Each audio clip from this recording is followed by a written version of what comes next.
All right, good evening. I see Deb Kearns waving. I see other folks. And I see that the time is now 6 o'clock.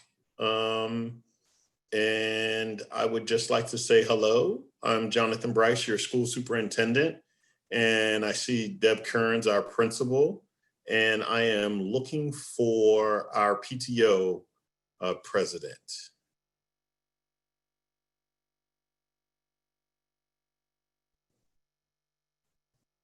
Deb, do you want to unmute and kick us off with greetings?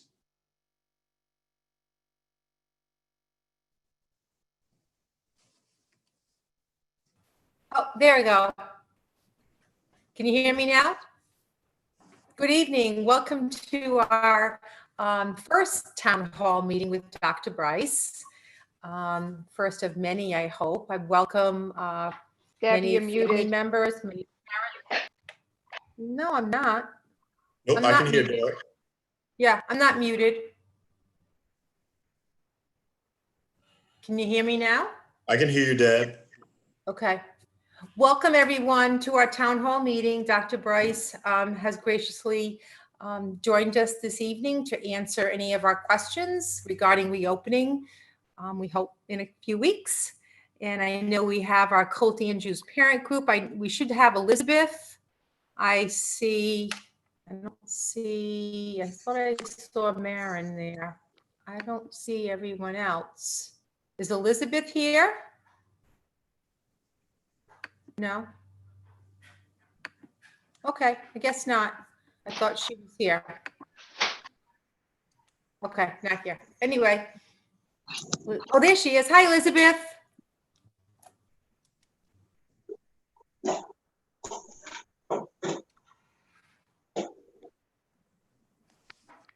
think she's trying to. Sorry, just unmuted.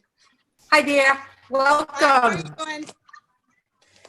We're doing great. I wasn't sure who else was here from the Colt Andrews parent group. And I thought maybe you could introduce. I see Marin. I'm not sure who else I see here, though. Let's see. Let me go to gallery view. I can't see everyone, so. Let's see. So, I see Carly. okay. Yeah. So Carly is our treasurer.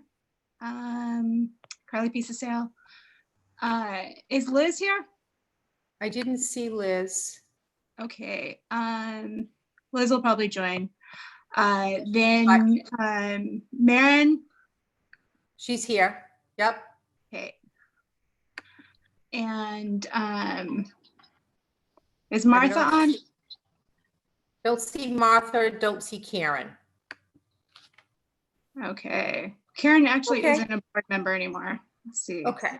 Good for you. Julie. Oh, okay. Okay. Are we ready? Yeah, I think so. I mean, I'm sure people will join still, but. Okay. So I think it's for you, Mrs. Kearns. I already welcomed them, Elizabeth. So if you wanted to say anything, I welcomed our guests this evening.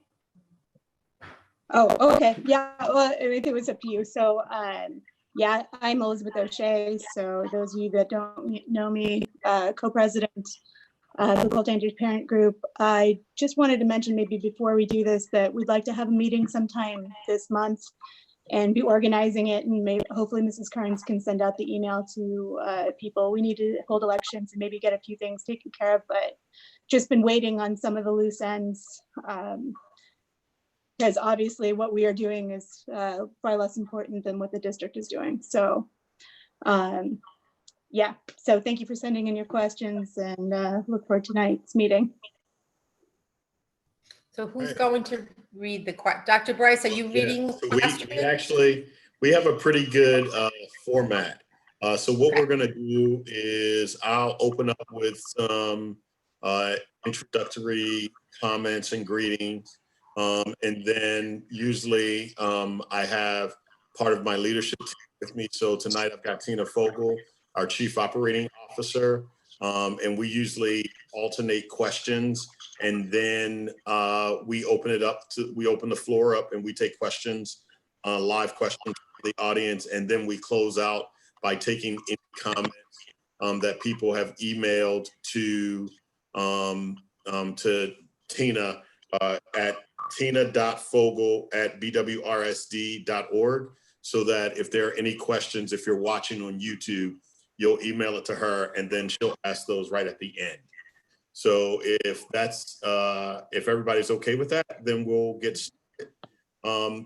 Two things. One, I would just like to thank the parent-teacher organization or the parent group, as well as Principal Kearns, for all the work and the support that they've shown us. And I recognize that I know that we have several school committee members with us today, and thank them for being here. When we think about our reopening plan, there have been about 60 people that have been working for more than a month to craft the plan based on the guidelines that have been provided by RIDE, the Rhode Island Department of Education, by RIDO, the Rhode Island Department of Health, as well as the governor's office. We have submitted the plan. We have received feedback. They overwhelmingly liked our plan, and so we're good to implement. The issue that I would ask everyone to think about is the issue of flexibility. We do not know exactly what we're going to see on August the 17th or that week when the governor makes a decision. We don't quite know what we're going to see the first few days of school. We also may not even know exactly what is the first day of school. There's still some things that they're working through on that. So with those things in mind, flexibility is going to be important. We also know flexibility is going to be important because students may start in person and then something happens and we have to decrease the number of students in the building, or we have to completely transition to distance learning. So flexibility and planning are really going to be the things that are going to help us. Before we get to the questions, just as an overview of our plan really focuses on 4 areas. Those 4 areas are health and safety of students, the 4 models of instruction that we have offered, the academic quality of our instructional program, and then we talk about things like budget and staffing and things like that. And so I'm just going to talk about each of those briefly. When we talk about the health and safety of our staff, that is the most important thing for us. We certainly want students to come back and have a quality educational experience, but while they are with us, whether they are either physically in the building or at home, we want them to be as safe as possible. We want them to learn as much as possible. And so these are the things that we really have to focus on. What it means is that we are going to have, school is going to be different this year. And while we would like school to be as normal as possible, school is just not going to be the same experience that we've had in previous years. And so it would be helpful for everyone to have a sense of what that looks like. Here's what it's going to look like. Every morning, we're going to ask parents to check their students to make sure that their students seem as healthy and as normal as possible. So what does that look like? Well, it means that you're going to take their temperature.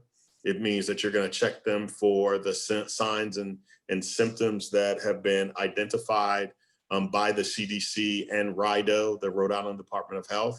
And when they have those symptoms, we're going to ask that you keep them home, which is a huge difference.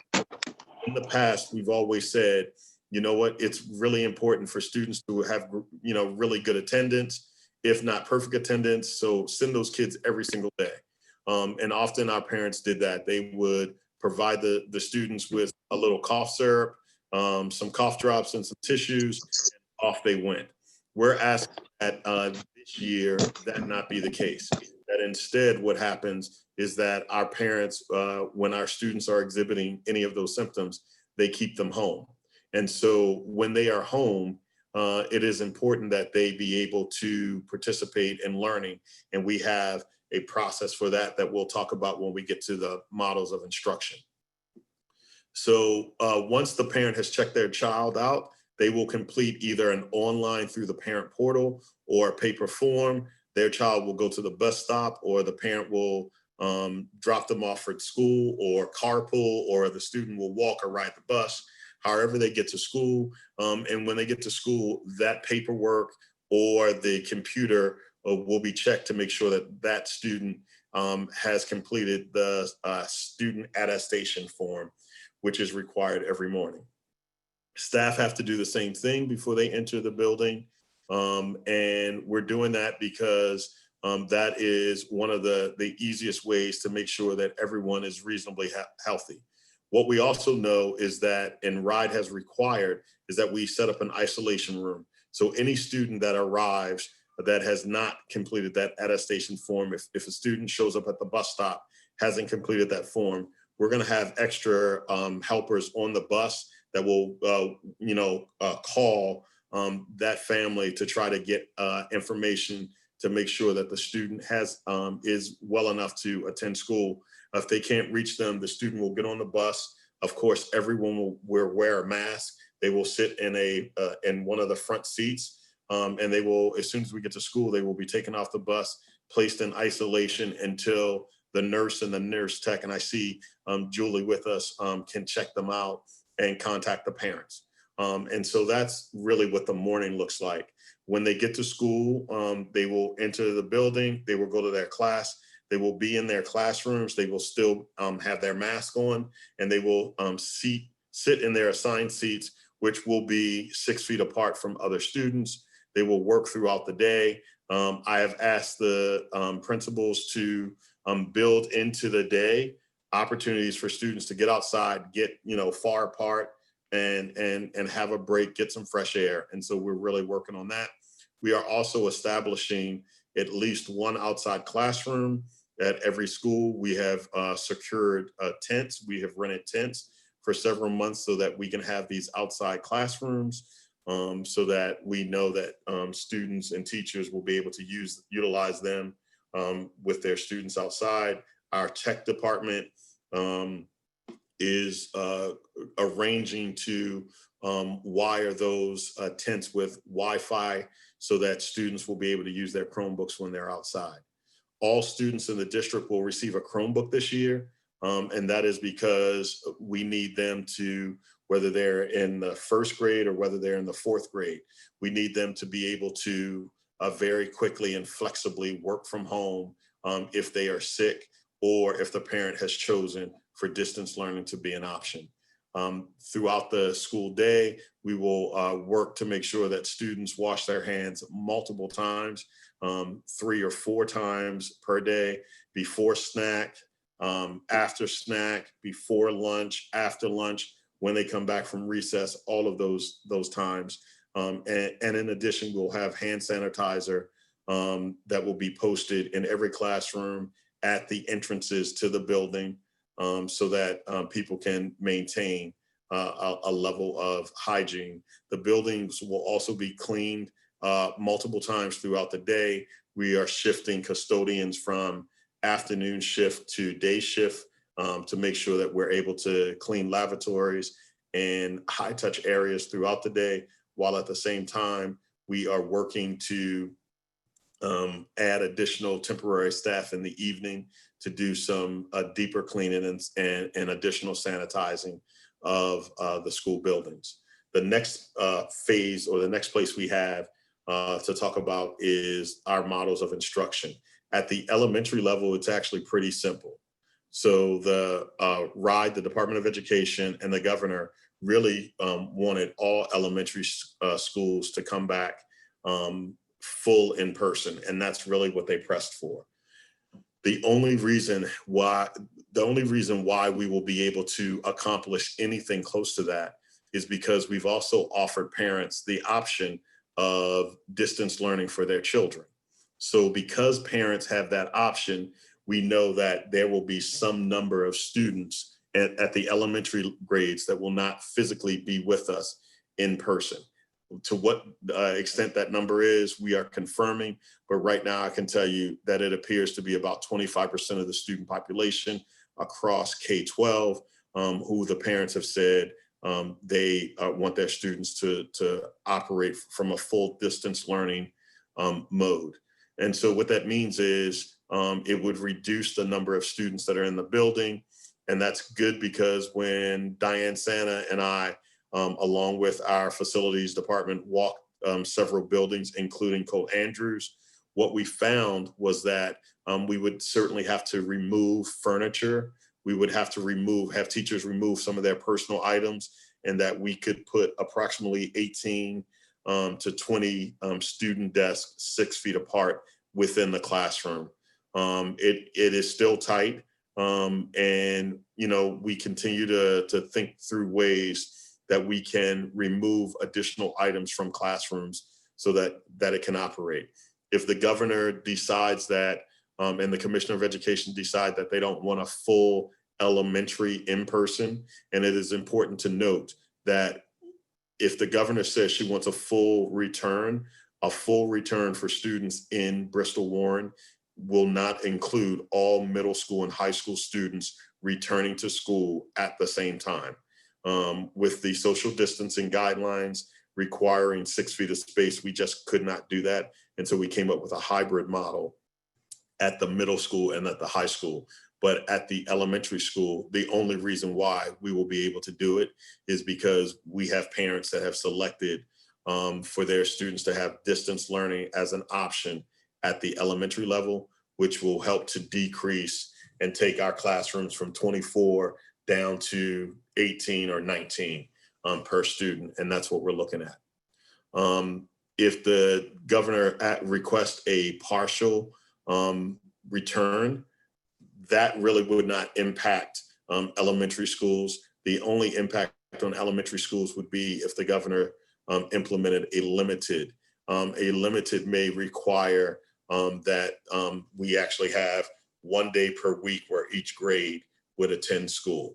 And it might be elementary, it might be K and one attend on Monday, you know, second grade attends on Tuesday, third grade on Wednesday, fourth on Thursday, and fifth grade on Friday, something to that effect.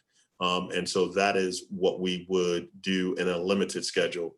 And then of course, if the governor implements a full distance model like we had last year, then what we would see is we would see all students at home working from a distance. Two things about that. One of the things that we wanted to do is to learn, you know, take lessons that we learned from last year. And some of those lessons included trying our best to limit the amount of screen time. But we can't make a blanket statement and limit screen time for all kids across the entire district. So what we've done is establish screen time limits for, you know, K-2, for 3 to 5.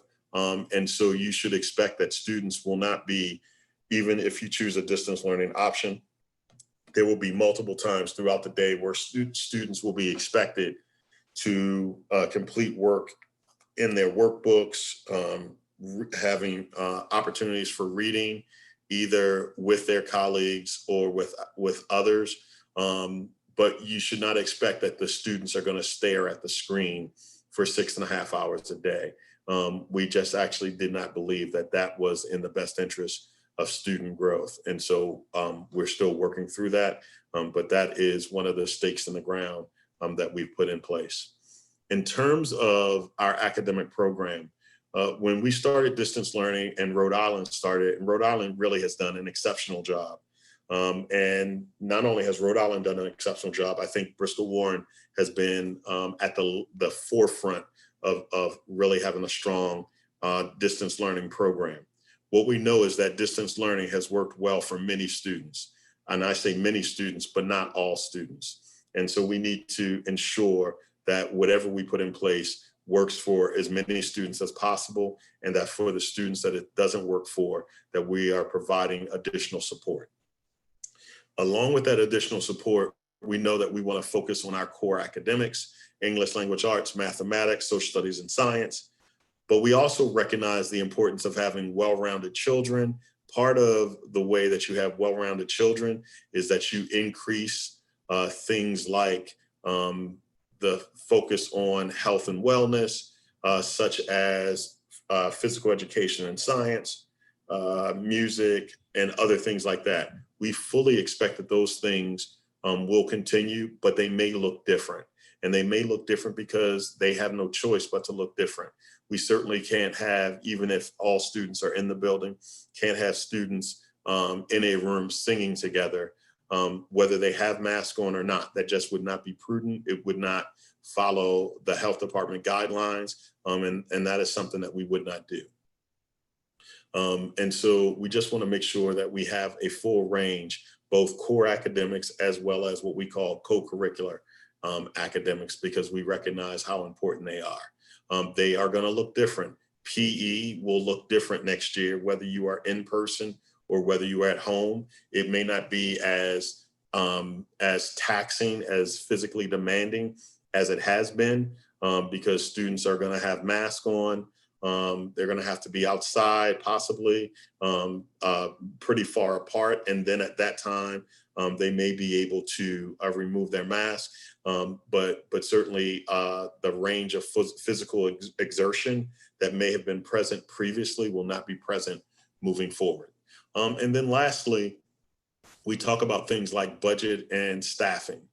It is our expectation, and I know a lot of people in both towns were very interested in knowing whether or not we saved dollars or any funds from last year. And I can assure you that we did, probably somewhere between $2.5 and $3 million. Most of that from not having to pay transportation costs, not having substitute teachers, and things like that. We also will be the beneficiary of federal dollars. But I can assure you that we've already spent or already have plans in place to spend all of those federal dollars. And then any of those other dollars that may have been surplus are likely to be spent on adding additional temporary staff so that we can support having some level of in-person school, whatever the governor and the commissioner of education and the director of the Department of Health decide. And so it is going to be a year where we're going to spend huge amounts of money to be able to keep students 6 feet apart, to have more students or have fewer students ride the bus, but have someone there that can check to make sure that they are compliant with our student attestation requirement. We're going to have full-time subs in every building, but we also are going to end up purchasing additional Chromebooks. So right now we think that we're going to end up purchasing approximately 2,800 Chromebooks. We have placed 2 orders. The first order for 1,600 we placed at the end of May because we knew we needed them. And we wanted to get in early with an expected delivery of August the 27th, 28th, sometime late August. We placed the second order for 1,200 at the end of June, and the expected delivery is the middle of December. When I talk to my friends who are superintendents around the country, they keep talking about the absolute backlog in technology. And so thankfully we have a number of machines right now that we will be able to loan out for our students in K-5, just like we did last year. But we also know that we need to update these machines so that they're newer, they have better software, and ultimately they are able to work in a way that will support what we want students and teachers to be able to do. And so with that, I am going to stop and then I'm going to let Tina Fogel, our Chief Operating Officer, open up with questions, the first several questions, and then I'll jump back in. Hi, everyone. So thank you for the questions that you've submitted. I'm looking at the document now, and I'll continue to check my email throughout the night if anyone has any additional questions. So the section of questions is regarding schedule and teaching and learning. So the first question, my biggest question is what a typical in-person day will look like for my fourth grader in addition to the schedule printed in the plan. So I think the schedule will look similar to, you know, a non-COVID related in that they'll be in their classrooms. In grade 4, I believe at Colt Andrews, they are going to departmentalize. So the students will stay in the classroom and the teachers will be the ones who transition in and out. We are obviously limiting that stable pod to no more than 30 people. Ours are actually, that's the guideline, that 30 is what the state has given us as far as a pod number. We are creating pods that are far less than that so that we can have teacher assistants and other staffing members be part of that group and not affect the pod size. Students will eat lunch in their classroom. So a lunch aide will bring a cart with their ordered, if they have not brought lunch from home, they will bring what they've ordered from the cafeteria to the classroom. It'll get passed out. That lunch aide will supervise lunch.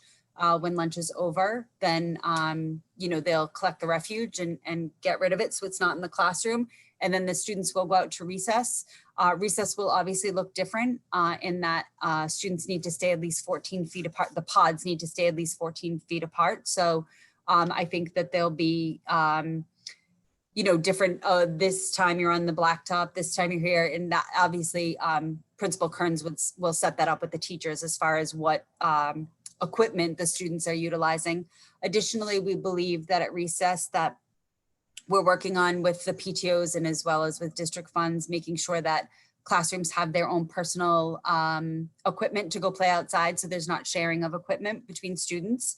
If obviously that equipment will be wiped down at the end of each period anyway, but we're trying to make sure that there's not a lot of sharing.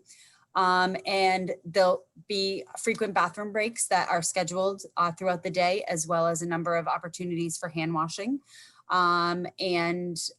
So, I mean, as far as the instruction is concerned, we're hoping that it's a typical day that the students will still receive rigor and instruction, but that there'll be some mask breaks throughout the day as well, so that students can go out, either go outside or go to another area where they can be socially distanced and they can maybe take a short break with their masks off. So that's kind of just a general, I don't know if Principal Kearns wants to add anything else to that, but you're on mute. I'm sorry. You're on mute. Deb, you're muted.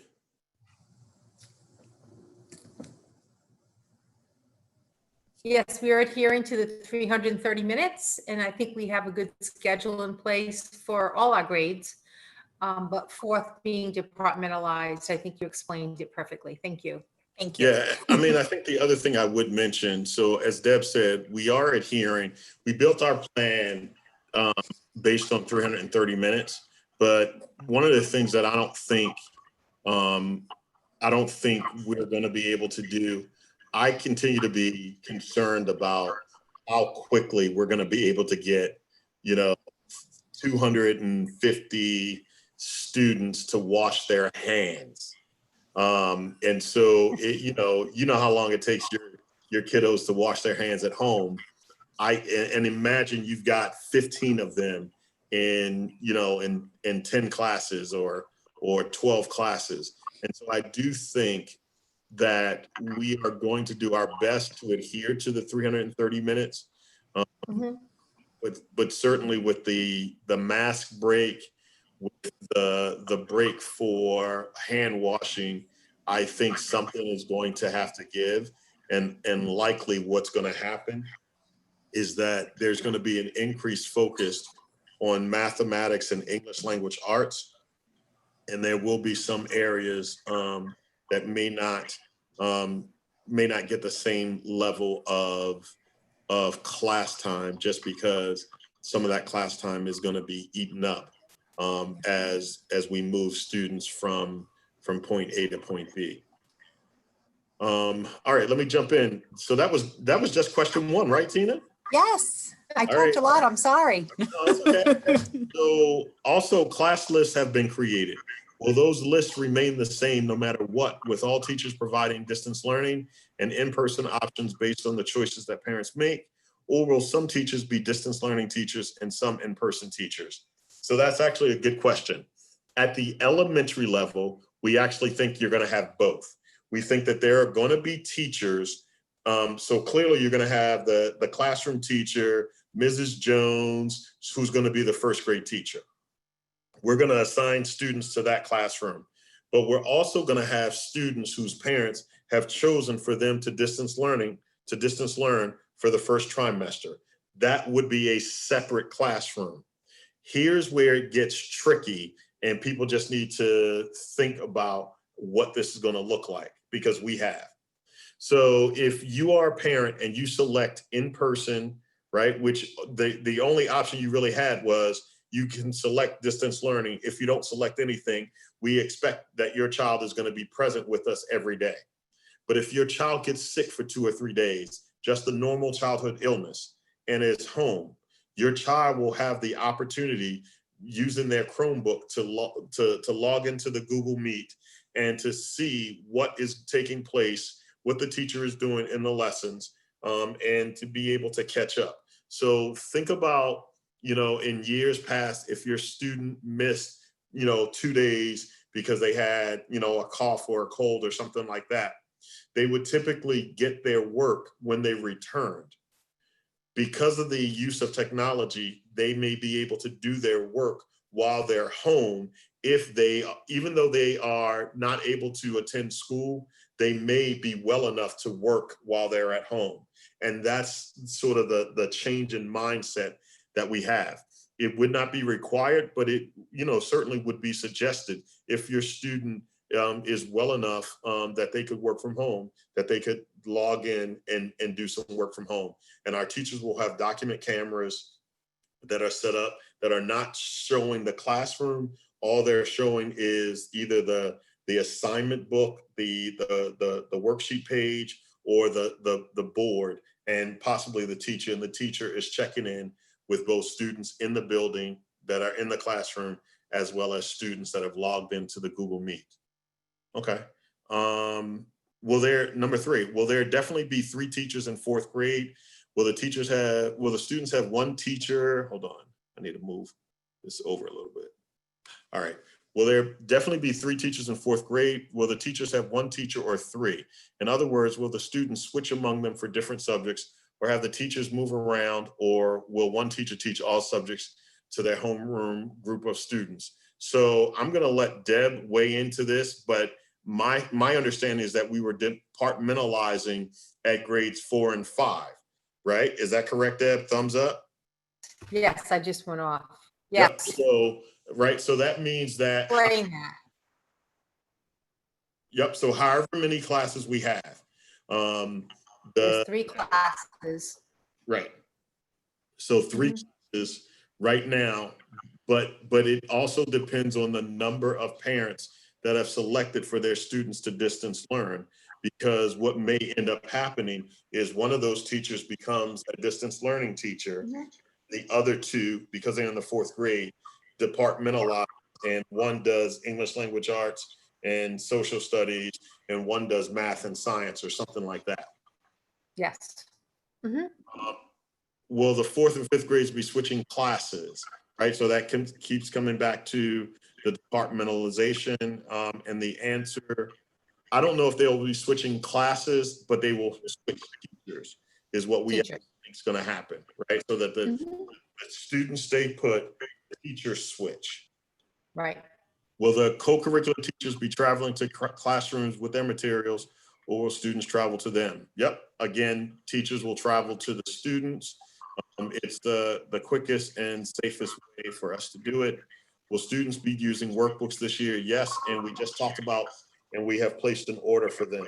If so, how will students receive feedback and get them corrected with current guidelines?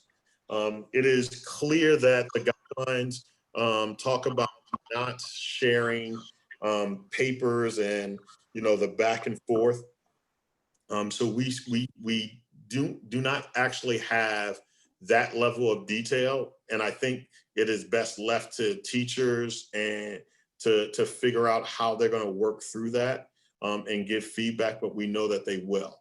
And then finally, will students be allowed to check books out of the library? Initially, I would have said no, and if Diane Santa was here, I would have said no. They will be allowed, we think they will be allowed to check books out. But what happens is, once the books are returned, the books will have to sit and sort of, the books will have to be quarantined for a period of time. Initially, we were told that it might be 7 days. Now we think it's down to 3 or 4. And so that would happen before those books could return to circulation. All right, health and safety. Tina, you want to handle health and safety? Sure. So the first question is, have all necessary supplies been ordered and will they be available for an 8/31 opening? So the answer is, we believe so. Obviously with changing requirements all the time, we may need to have some additional supplies that need to be ordered that we haven't already ordered. However, based on our current plan and the current guidance, all necessary supplies have been ordered, and we have been told that they will arrive prior to our opening on 8/31. We've been working with a local manufacturer to have partitions and things like that made. And so we do believe that we should be receiving most of the materials the week of the 24th. And we continue to check with our vendors to make sure that there are no delays or back orders. And as of today, I have no information that there are any delays or back orders. So we do believe Knock on wood. necessary items. Knock on wood. Knock on wood, that's right. That's why I said as of today, because so next question is, who replaced George Simmons, the Director of Maintenance and Custodians? Well, no one ever would be able to replace George Simmons, right? He's a Bristol Warren institutional fixture. However, he has July 31st was technically his last day with us. We are in the hiring process right now. And we hope to, finish that process within the next few weeks. And then obviously after we go through the process, and if that person, whomever that person is, was approved by the superintendent and school committee, then we would make an announcement. But right now I don't have anyone. Scott Medeiros, who's our assistant director of facilities, has been instrumental in working with us, as well as all the maintenance and custodian workers have been phenomenal in cleaning and preparing. So we feel like even without George, we're in pretty good stead. Not that we do not want to fill that position, because we do. How will students using their daily folder to communicate with the school look like? Will everything be online?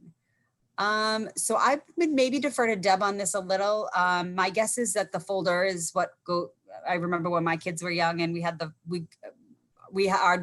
a dolphin, that was our mascot. So it was our dolphin folder. So my kids had one side that was like keep at home, one side that was return to school. And so my guess is that's what this question is looking like.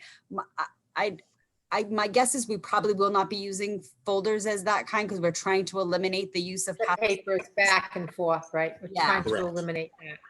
And so we'll try to do most communication electronically. I'm sure that there are going to be some times where, we need a signature or there's some paper that needs to go back and forth. We're really going to try and limit the amount of paper that's passed both through student to student while we're in school, as well as from home to school. How will students use the restroom? Will there be tape lines outside the restroom? For instance, second grade only has one toilet. We are still working through schedules. I know that Deb has been working really hard with her teachers to come up with schedules. Cozy, that is how Cozy has decided to do it, where each classroom for Cozy was assigned a stall. And that way all of the students use that one stall. And then after the stall is used, it's cleaned. I'm not sure that that's Deb's plan or the teachers at Colt Andrews plan. I think, Deb, you have any? Well, I think the second grade that we're talking about is only one stall. Oh, So okay. that is I'm sorry. going to be a concern, I because it's apologize. going The to way take I read even it more was time that- to clean. So Deb, Yes. is it that there's another stall, but it's out of order, or is it only one stall? There's only one in the second grade wing on the Okay. second floor. So One, then- one boys and one girls. Okay, so then we need to figure out, that might be something for you and Scott to just go around and double check how we're assigning lavatories to grade levels. Right, and we have another, on the third grade side, we do have multiple stalls. Okay, But yeah, we're just gonna have to have a schedule. We'll yep, have to have a schedule. And I okay, apologize, when I read that, I thought it was giving me an example that second grade would only have one stall. I didn't read it as second grade only had one stall, so I Yeah. apologize about that. They're pretty much the exception, but okay. yeah, yeah. Their new bathrooms, there's only one. So what will fire drills, evacuations, and lockdowns look like? So we actually have been working with both the police departments for both towns as well as the fire departments from both towns to have these kind of discussions. I think our thought as far as fire drills is that in the nice weather, we'll be able to do them. Students will be able to hopefully be 6 feet apart and socially distanced because we go outside. But we are still working with the local fire department to determine that. As far as evacuations and lockdowns, I know that lockdowns, we've been having a conversation with the police department about changing the way we do them. And I don't know that we want to necessarily give away details. And I don't mean that to be disrespectful, but obviously those kind of safety precautions, if they're widely publicized, then it limits their effectiveness. So, but I do think that we do have a plan for both evacuations and lockdowns that will allow for social distancing as well as providing students with the appropriate training and or protection, depending on if it's a drill. So, and Tina, let me just jump in. Sure. I would share that we have met with both chiefs of police, both in Bristol and in Warren, and with both fire chiefs to go over our plans. And I'll give you a perfect example. Colt Andrews, part of the conversation is about what are we going to do with the outdoor classroom and the tent? Where are we going to put that? How are we going to make sure that that is secure? I love the idea of students learning outside in the fresh air, but unfortunately, this isn't 1950, where maybe students walking outside was, just was just something that was seen as normal as possible. Now, whenever you have students outside, I actually spend less time worrying about instruction and spend more time worrying about safety. And I worry about who has access to our campuses. How do I keep the campus secure? How do we make sure that they're safe? How do we get them inside as quickly as possible if needed? So those are all the types of things that we have discussed with our police chief. The fire chief, the conversation with him was about they're going to have to come and certify that the tents are ready for use and sort of occupancy, that they give us the AOK, that it's a safe structure, albeit temporary, for students to be in. I've also had conversations about potentially putting sturdier barriers when we block the street, just so that it would make it more difficult for cars to in error turn into that street, because we actually want to be able to use that space as an outdoor learning space if possible, this fall. So those are the types of things that we consider. I think Tina is absolutely right. We can't give you all the details. What I can tell you is that at physical safety of students and staff when they're outside becomes paramount in 2020.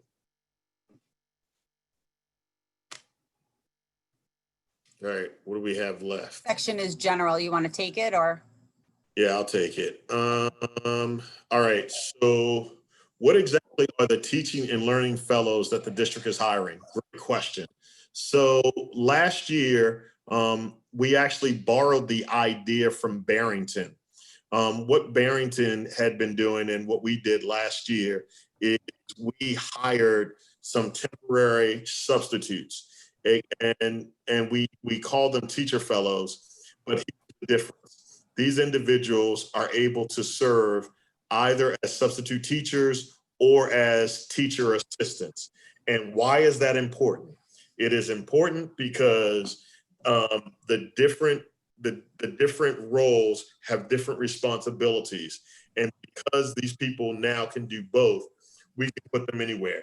We can put them at recess. We could put them in a classroom. We could put them at lunch. They could help in the morning outside. They could, pretty much answer the phones. They could pretty much do anything. And so we actually see that as a strength because it gives schools flexibility. Last year, the only schools that had them, Hugh, Colt, and KMS. This year, we're expanding to all schools, and every school will have at least one, if not two, teacher fellows. Next question. 2 additional questions after attending the KMS town hall last night. Well, you know what? Thanks for coming back. For the limited in-person model, are the groups still A to L and group 2 M to Z? At KMS, they are now A to K and L to Z. Yeah, KMS actually had to change because when they looked at their student population and their numbers by alpha, the A to L was unbalanced. And so that's why they went A to K and L to Z to balance the numbers out. It has been mentioned that there will be building substitutes, teacher fellows, which we just talked about. What is the plan? What if the plan, if there are too many teachers out and not enough substitutes?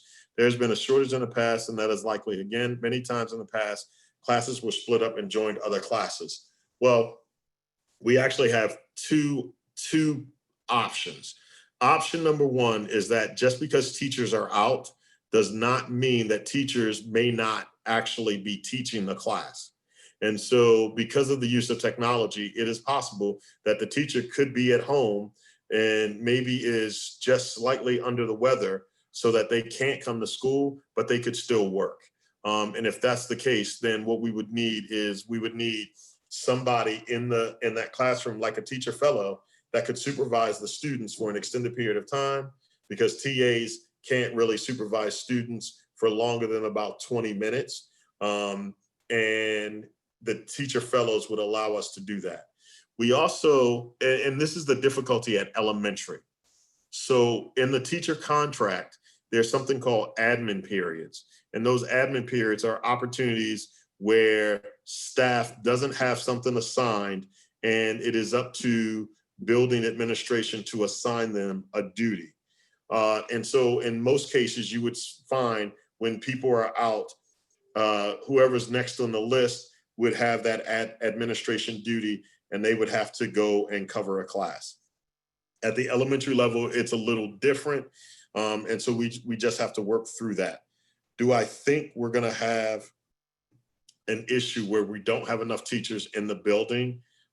We didn't last year. One of the things that I mentioned early on last year was about the need for teachers to come to school and other staff, and people really responded very well. I think people are going to respond well again.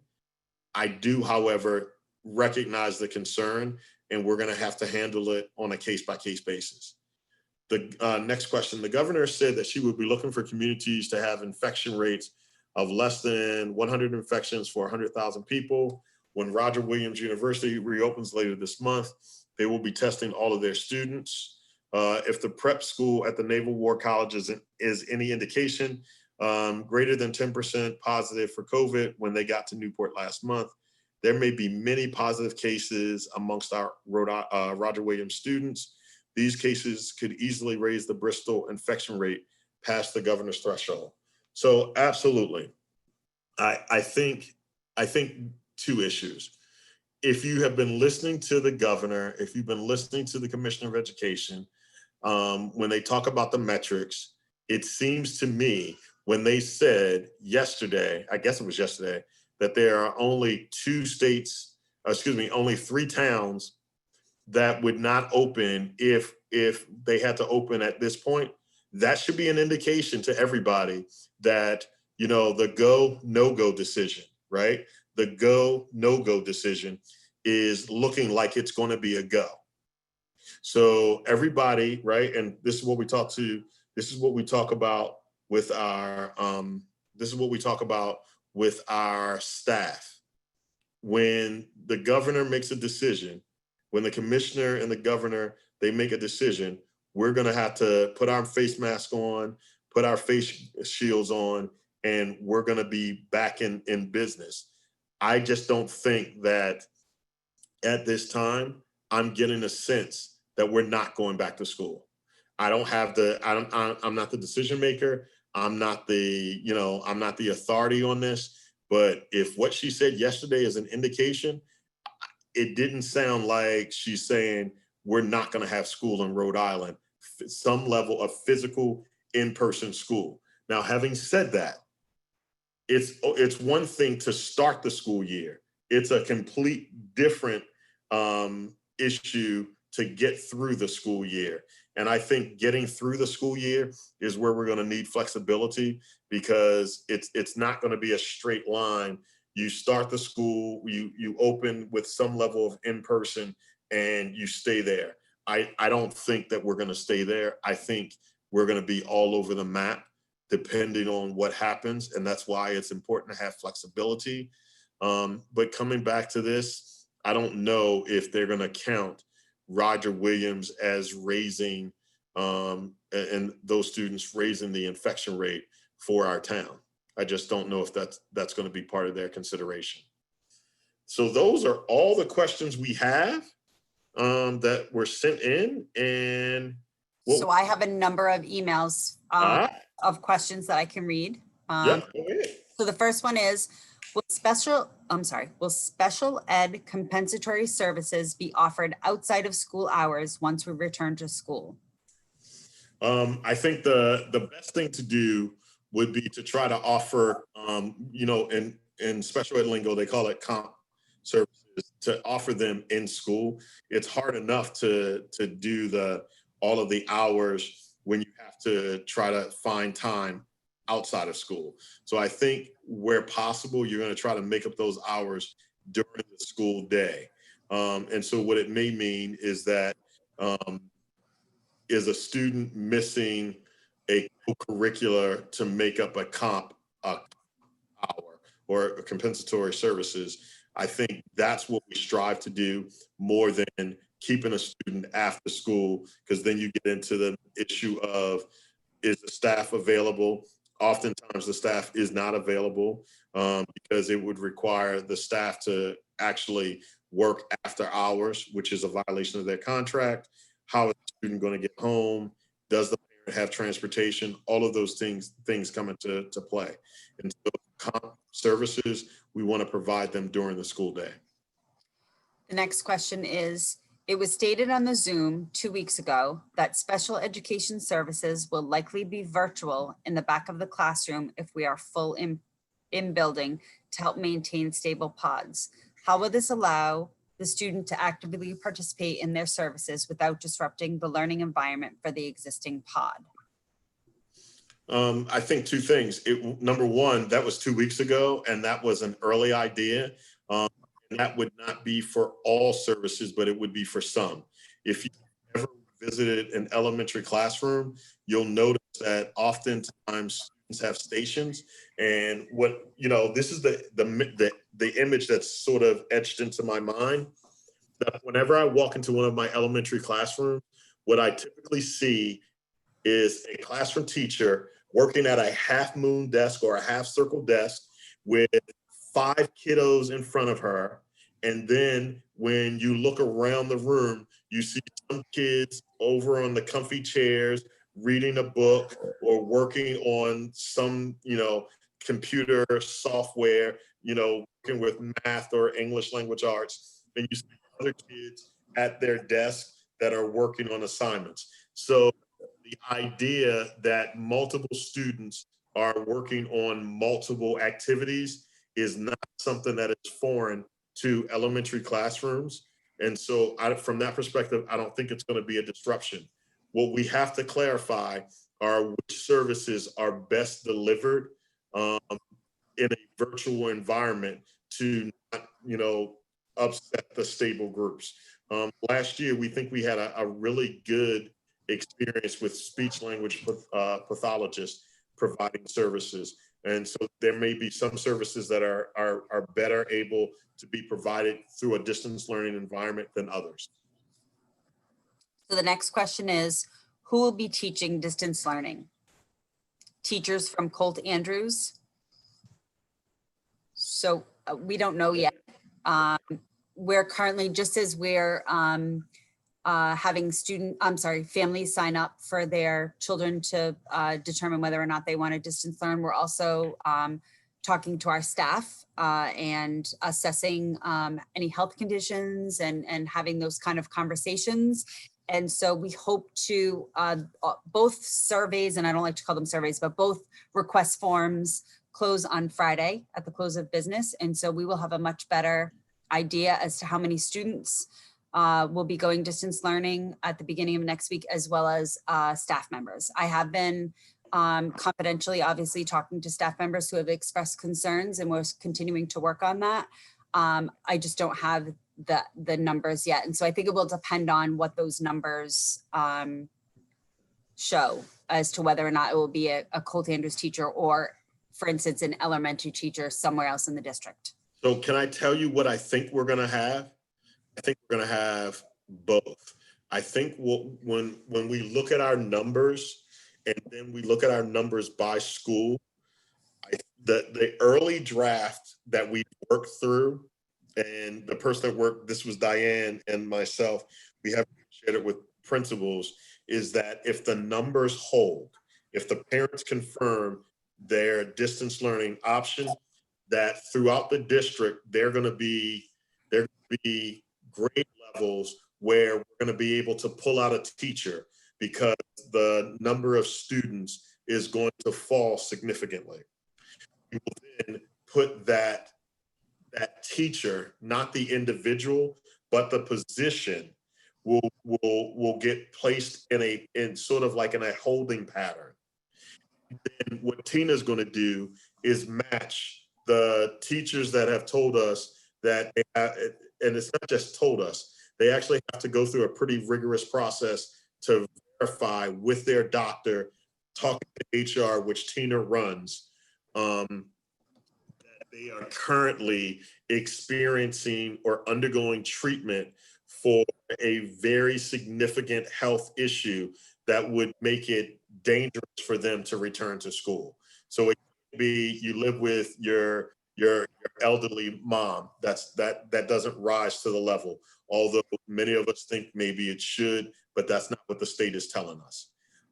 And so once we have both of those things together, we'll be able to figure out exactly how many teachers from where are going to teach, going to be just standalone distance learning teachers. But we expect that every school, every elementary school is going to have some. Our next question is, will books with instruction and work to be done be sent home for learning as well as online work? Absolutely. Absolutely. I think that is one of the things that we recognize, and that's how we're going to be able to get students to adhere to like an instructional model where they're not spending all day on their Chromebooks. Chromebooks are great, they're a tool, but let me just share that the most important tool that we have are our classroom teachers. They did a phenomenal job at distance learning, and we expect that they're going to do a phenomenal job in the upcoming school year when they have kids in front of them, and also when some of those kids are going to be at home and they're logging in. We think that they'll be able to help them as well.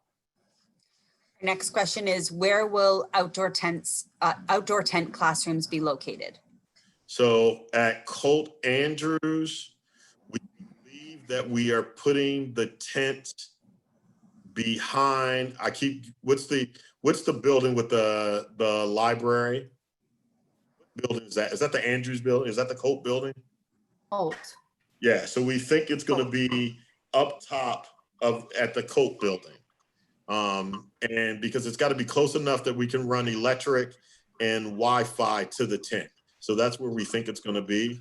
But don't forget, I think the other thing that we haven't really thought through is whether or not we can use the street, whether or not we can close the street and create some level of outdoor classroom that would support what we're trying to do, which is having students outside in the fresh air, while at the same time keeping them safe. And let me also share, back to an earlier question, when I talked to the police department is thinking about adding an SRO just for the 3 elementary schools in Bristol, so that there would be an officer that would travel between those 3 schools throughout the day, just to check on things, to make sure everything is working the way it's supposed to. Because I think Chief Lynch and the officers share our concern about, having students outside, but doing it safely. So our next question is, will it be an online academy offered if you choose distance learning, or is it teachers from Colt Andrews?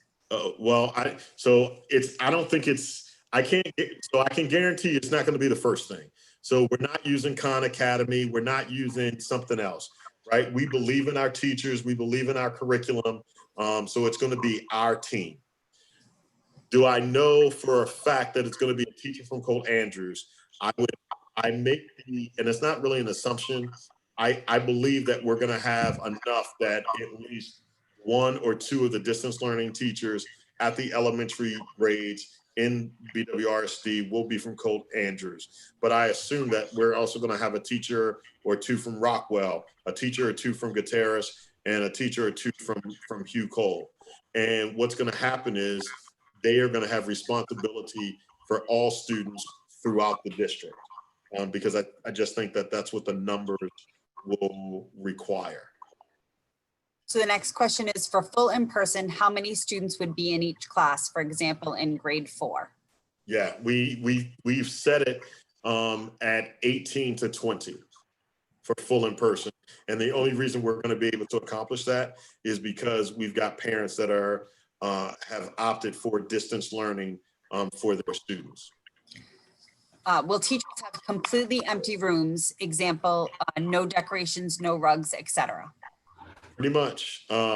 So to an elementary classroom, right? And I'm a high school guy, right? So high school, right? Our classrooms are much less interesting. I'll just leave it at that, than elementary classrooms. But when you walk into elementary classrooms, you've got rugs and comfy chairs, and they've got stuff hanging over the lights. Just all of this really decorative. It really creates a really wonderful environment. We love it, except it's really not good in the middle of a pandemic to have all of that stuff. So what we've asked is for teachers to work with principals to come in, get their stuff out of the room. We want the room. Okay, everybody knows what IKEA is, right? Everybody been to IKEA, right? We want the rooms to be more like IKEA. They're going to be functional, but they're not going to be like a lot of frills. Right. Yep, exactly. So who's responsible for cleaning desks after lunch? So I think the students will probably, because it's their desks that they'll be at, we'll probably have them. I think the plan at this point is to have them wipe the desk down prior to eating and then after eating. And we'll have wipes in the classroom for that to happen. But it's only their desk, and it's only at the elementary level. Yes. Or the middle school, only at their desk. At the high school, after every class, we're having the custodians go in and clean the desk really quickly. Yes. And so it just works out that we can do that at the high school, and we have to do it because there's such an integration of students throughout the building in every classroom. If students are staying in the fourth grade in their classroom, will special area teachers and special educators be traveling in and out of the pods? Yeah. Yes, but don't forget the pod number, the stable group number is 30. And that's 30 including students and staff. And so we expect that that number is going to be much lower, 18 or 19, and then, 3 teachers. And so we're going to be well under that number. Oh, and the other thing is everybody's going to wear masks. People are going to be washing their hands frequently, using hand sanitizer. There will be some, as Tina mentioned, some partitions that are in place. And so we think by and large, it certainly adheres to the guidance, but we think more than anything that people are going to be relatively safe because that's the guidance that we have from the CDC and from RIDE.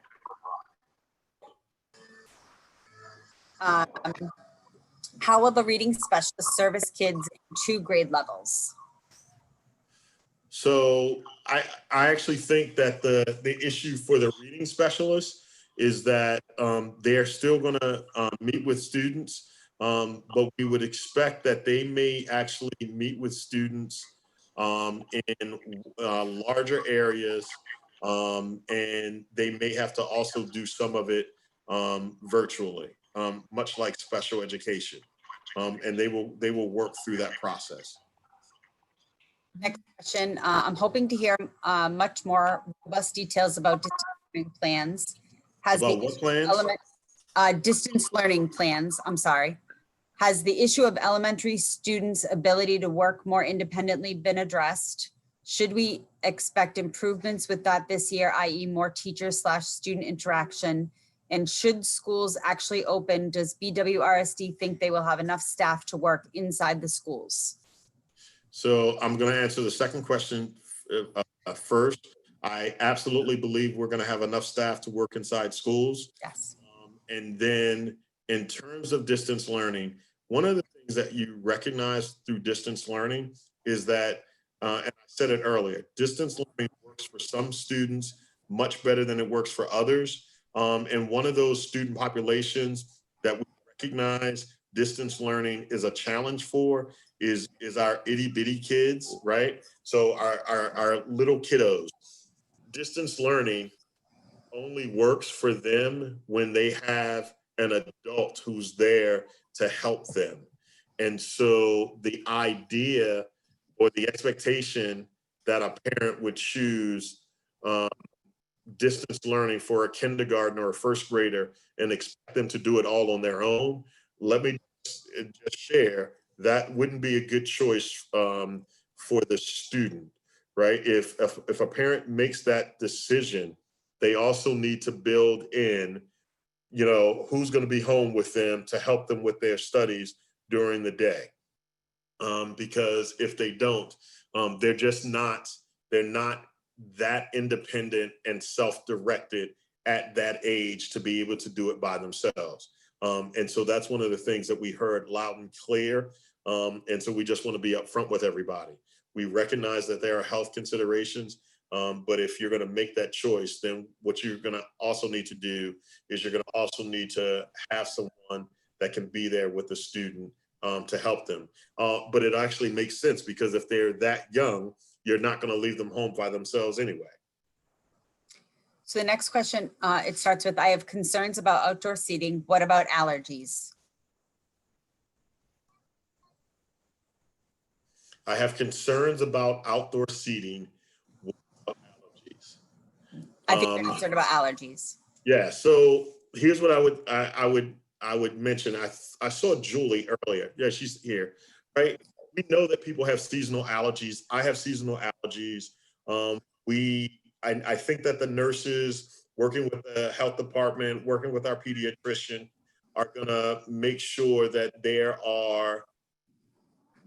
is almost like a carve out or an exemption for seasonal allergies.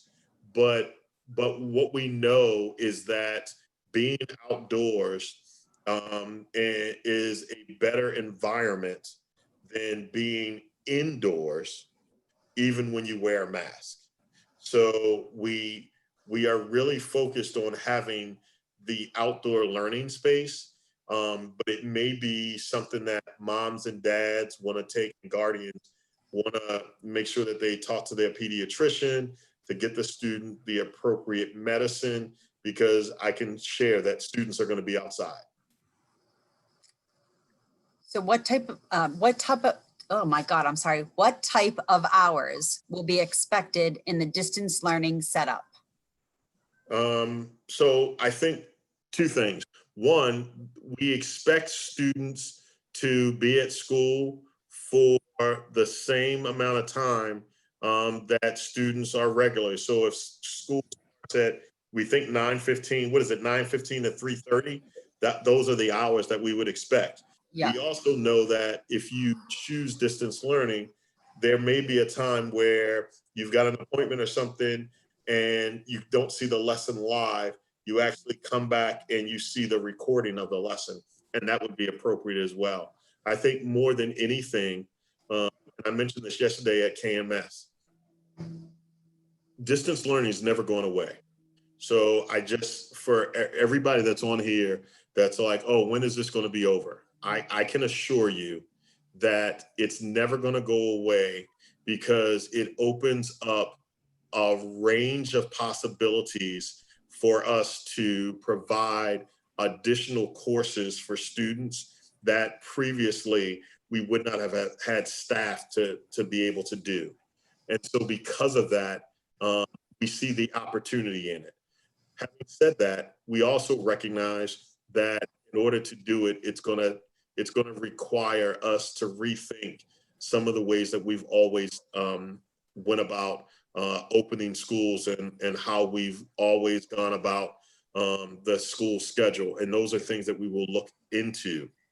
But for right now, I would expect that students are available throughout the normal day, but distance learning is not going to go away. The governor's already said there will no longer be traditional snow days where students are off and they're outside playing in the snowdrift, and then they come back to school the next day and they make up their work. But instead, the schools may be closed, but students are working because they have technology that will assist them. That's what we need to move to. It sounds like there will be a teacher for each grade across the Bristol schools, not per school. Is that correct? If so, will that also include Warren students? Yes. So first and foremost, what we're going to do is we're going to identify how many students have been selected to participate in distance learning at the elementary level, and then how many classroom teachers we would need. And then we're going to set that up. And then we're going to divide up the rest of the students into the classrooms of the teachers that they still have. What will the student attestation form look like? Will it be an app? Yes, it will be an app. It's in the parent portal. And basically, I think it has, I want to say, where's Julie? I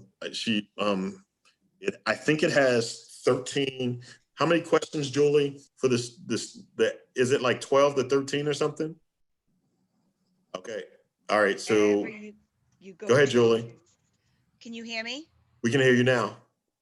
I think what it does is it's all the same questions that we all answer every day when we walk into any facility.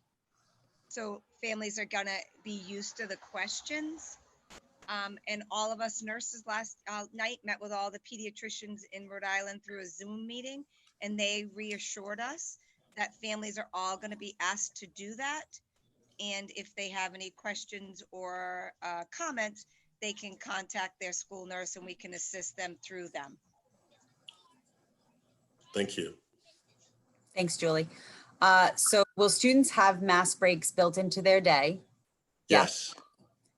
Are students required to sit at their seat for most of the school day? Will they ever have the chance to break into small groups for instruction on the rug or at a table with distancing or plexiglass?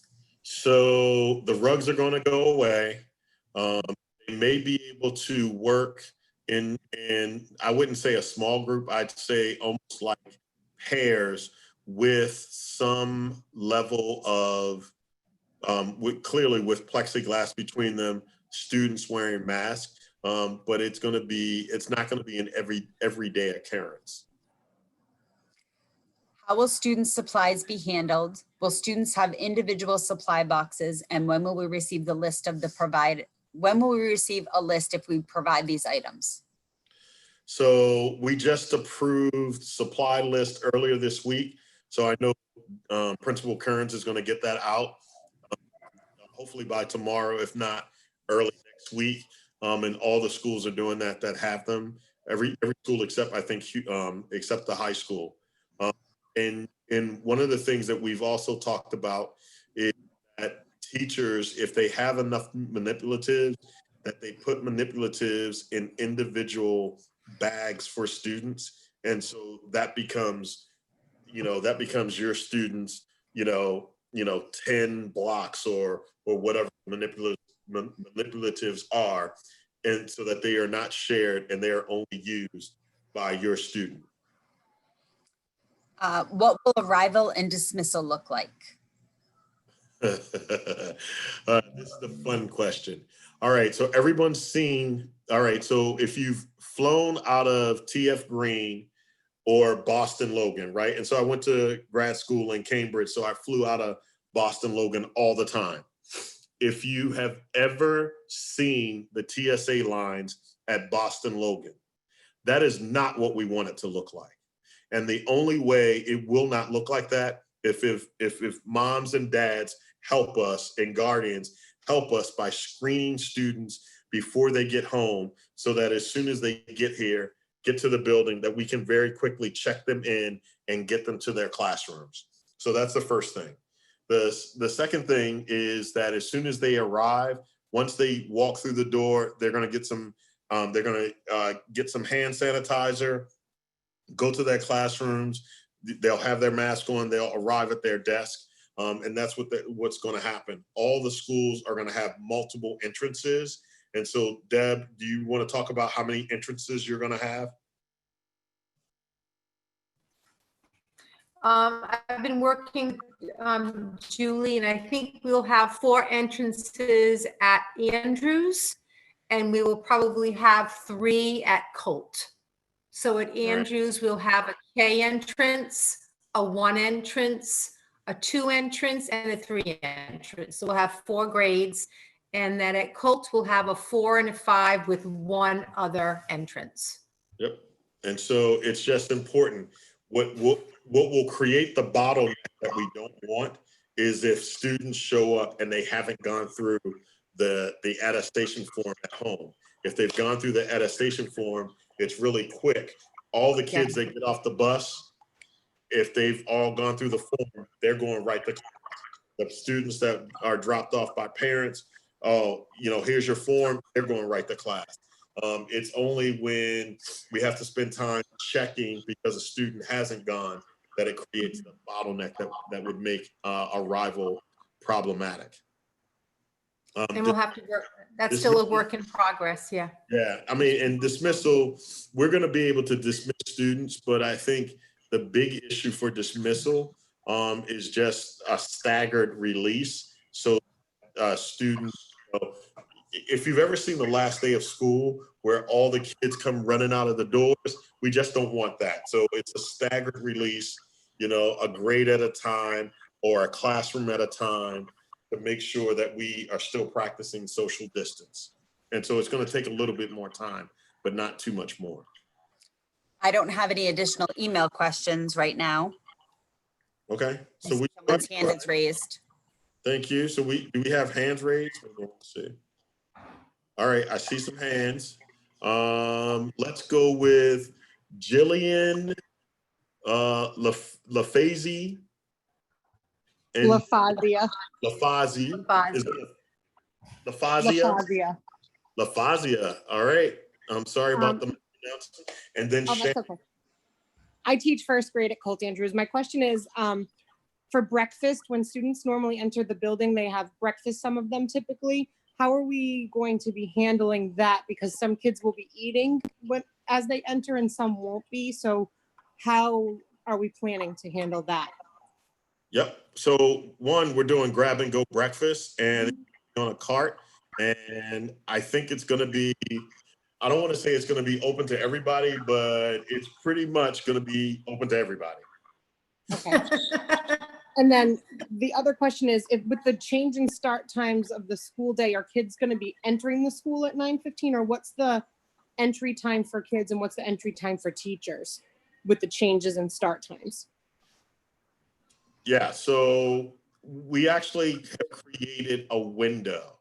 And so the window is about 15 minutes before for teachers, right? So we know we still need to talk to BWEA, but we are going to need teachers in their classrooms 15 minutes before, and students are going to, and parents are going to have that window of time to get students. We expect that we might even start seeing students a little bit before that, and that will be okay. But again, just so that we don't have the bottleneck, we needed to create a larger window of time where we could get students in socially distant. Tina? The other thing I was going to say is that we are meeting with Council 94 and talking to our teacher assistants about staggering their schedules as well, so that they would be there for coverage in the morning and conversely in the afternoon for dismissal. So those are the different things that we're looking at, is really figuring out what entrances, for instance, in the morning need to be manned, have staff there, and how we're going to do that. And we're talking with both unions on, creative ways in which to make sure that that all happens appropriately and that everyone is appropriately supervised. And and obviously we're not going to have like parent volunteers or like our learning looks and things like that we've had in the past, correct? That would be correct, right? Okay. And I think the other thing that we're really focused on is trying to limit the number of people that physically come into the building. Of course, students forget things and parents will still be able to drop them off. There'll be a drop-off location. We will not expect that the school secretary will take it. It will be dropped off. The student will be responsible for picking it up, things like that. The other thing that I would mention that we haven't talked about, let's talk about the isolation room. And so the isolation room is a place, so students are going to get sick, like just normal childhood illnesses. And when they have those normal childhood illnesses, one of the things that's going to happen is that once we recognize it, we're going to send them home as quickly as possible. So while they are waiting to be picked up, we are going to put them in the isolation room. It is important that all parents and guardians fill out the emergency cards and have a plan in place to pick your child up within the hour.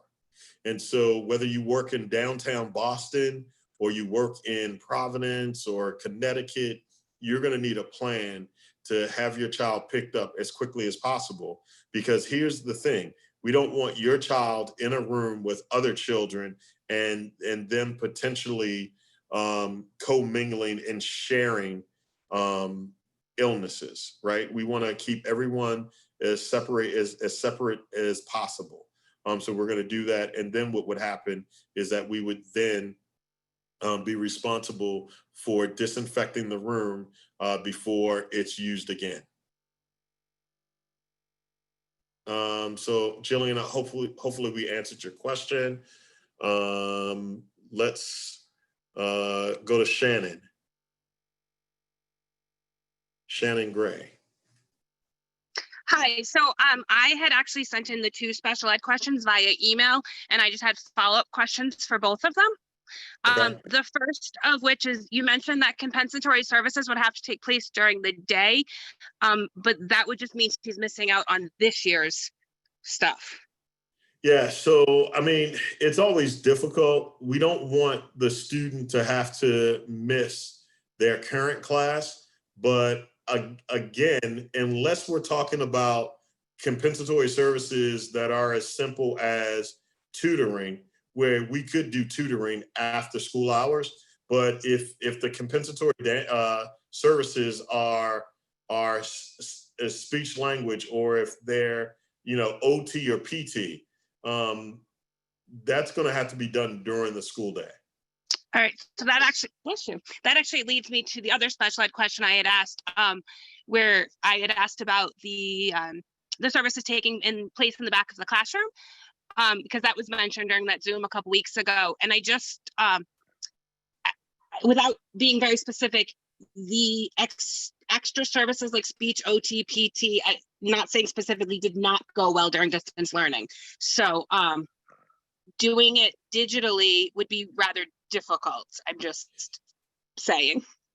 No, Especially I mean, because, you know, if a kid's getting speech and they're in the back of a classroom, there's not going to be centers during the pods with, you know what I'm saying? The way they're doing it now, the teacher's not going to sit at the table with a group and kids are doing another center and kids are doing another center.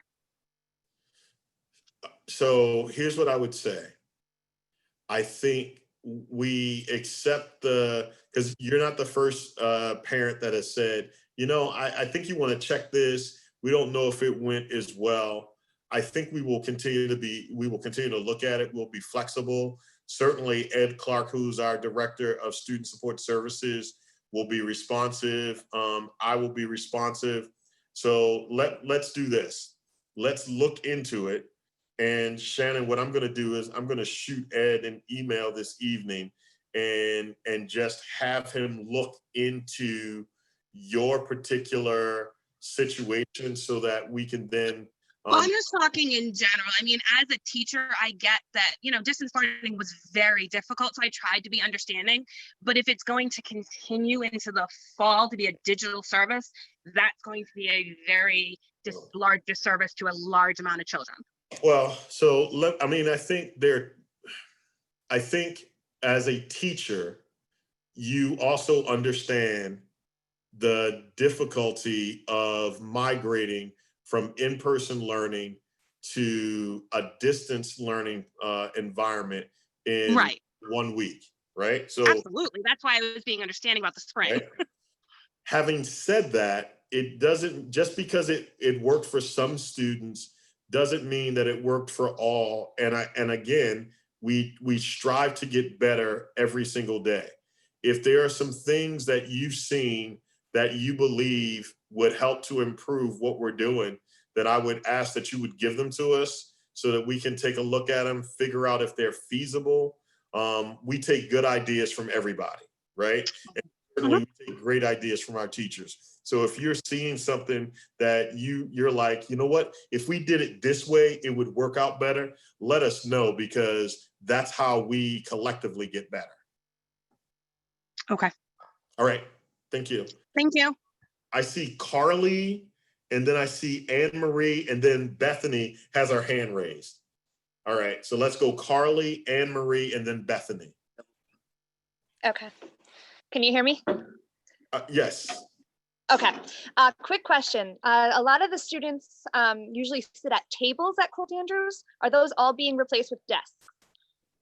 So not being replaced by desk. What we did was when we walked through the rooms, we did focus on, are we going to be able to put individual student desks in place? And where we can, we will do that. But the other issue is that a 6-foot desk, we would put students on one side and we would likely put a partition down the middle. We would have all students sitting at the end and facing the same direction. Okay. Anne Marie's iPad.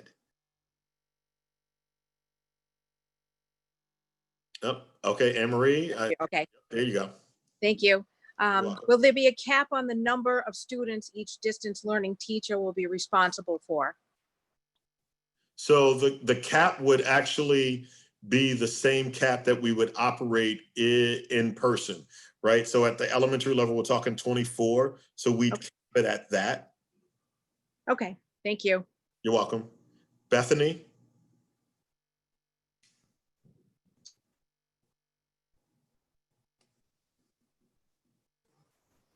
Sorry.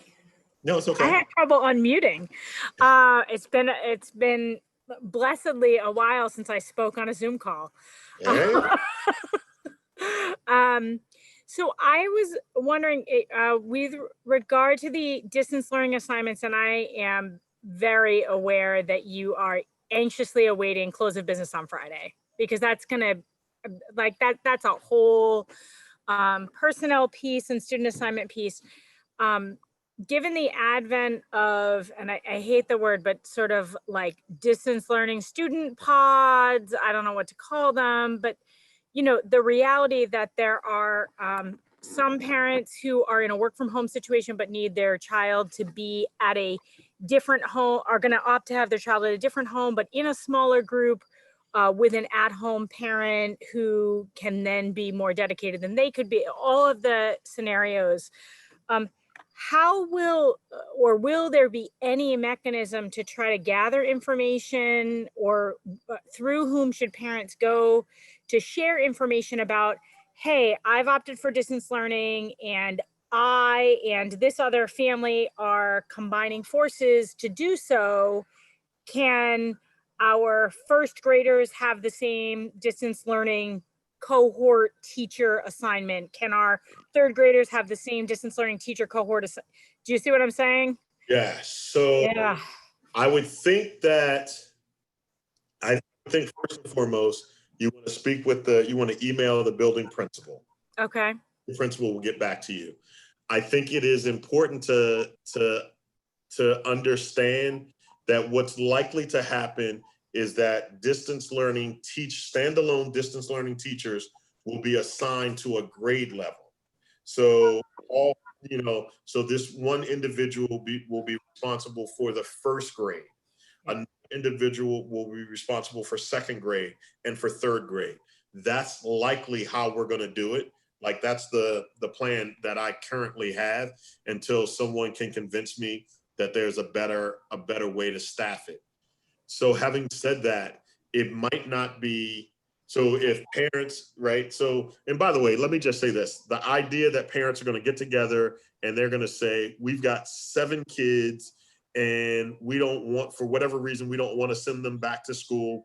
That's your choice, but we want them to still be a part of the district, receive district curriculum and support. It's great. The idea that they would all be under the same teacher is going to be a problem, because they would not be unless they are in the same grade. Yeah. In the same grade, would it be possible? It could potentially be possible. Okay. Yeah. I mean, I think so. I'm sort of hearing the size limits. I'm thinking about district size. I'm wondering if, will there be more than 24 first graders or more than 20? There already are. Right. There already are. So there will be multiple K teachers, first grade in terms of distance learning teachers. And so then within that is where I'm wondering about. And so you're saying the building principal, which is great news in our case at Colt Andrews, because we're lucky to have Mrs. Kearns, who will in fact get back to you. She will get back to you at 2 a.m. She will get back. Well, now let me just say, I am a stickler, right? I love get emails, because I'll return emails at all hours of the day and night. Advise anybody returning emails at 2 a.m. I know, but Mrs. Curran, I appreciate the guidance, and any other parents on the call who, have a similar question. So building principals will still sort of be the hub in terms of like student class or teacher assignments. Absolutely. Okay. So the district, we're weighing in and we're going to set up the structure. Personnel wise and all of that. Yeah. But then once we assign the student to the distance learning teacher, there's already been conversation about which principal will be responsible for which grade. Right. So if you're opting into distance learning, you could have your principal could be different for the coming year. For example, like if my Colt Andrews student is a first grader opting into distance learning, Mrs. Kearns might not ultimately be our principal for the distance learning piece, because it could be a teacher who's assigned to be under the supervision of a different principal. Correct. Helpful. Thank you. You're welcome. E. Yarborough. Hi, Hi. you can hear me. So for distance learning, we're looking to get a college kid or something to help because I do have to work full time.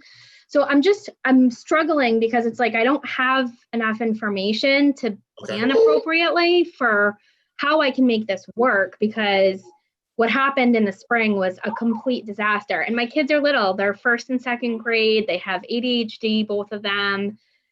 So how soon do you plan to be able to provide us parents with just more information for like what this structure is going to look like if there's going to be a teacher on more, like what's the schedule? Like, I know you just said, I had asked the question about how many hours, if they're expected to be on from 9 to 3, it's like, well, what does that mean? Because normally they have breaks, they have, recess, they have lunch, which doesn't really necessarily happen at home.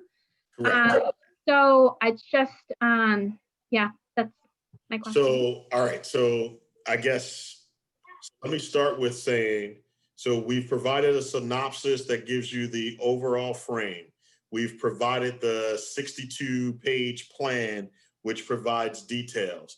It seems to me that what you're really asking is almost, who is my teacher? Who's going to be, and what does the day look like? And Yes. I argue that the day will look very similar to an in-school day, but it's still going to be a little different because there's going to be a time. And it goes back to my earlier comment that for younger students, they absolutely, so Mom, you're right, to hire somebody to come in and help, because younger kids cannot do distance learning on their own. They need the guidance of an adult to help them so that they're going to be successful.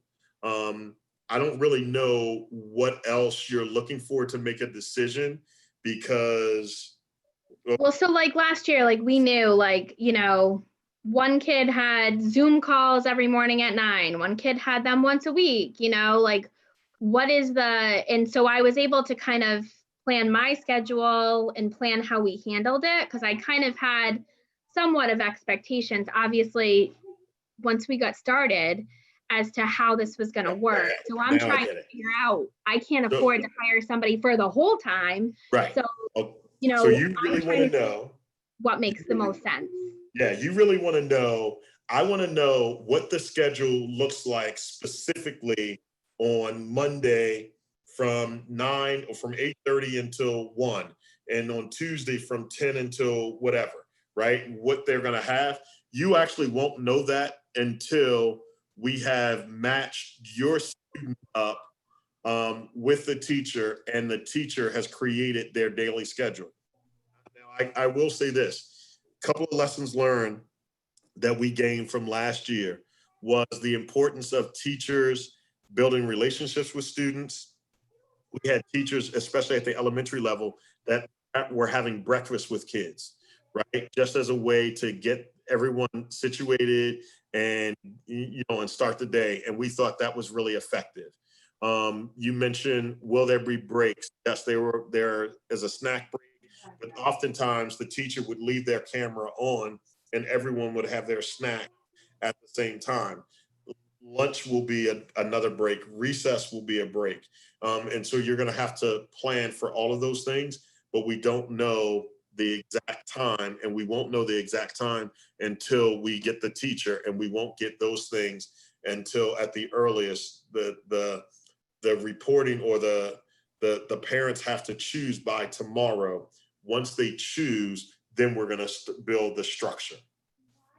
All right. So I'm sorry, it doesn't help. So no, I think I was just trying to understand, like, is it 1 week before school starts? Is it the day school starts? Is it 2 weeks? What are we kind of like looking at from a? Nope. So okay. Let me tell you that it closes tomorrow. I would expect that everybody would have details by August the 20th, which is 2 weeks from now, right? Okay. And deadline, Tina, I think I gave that deadline at KMS yesterday, right?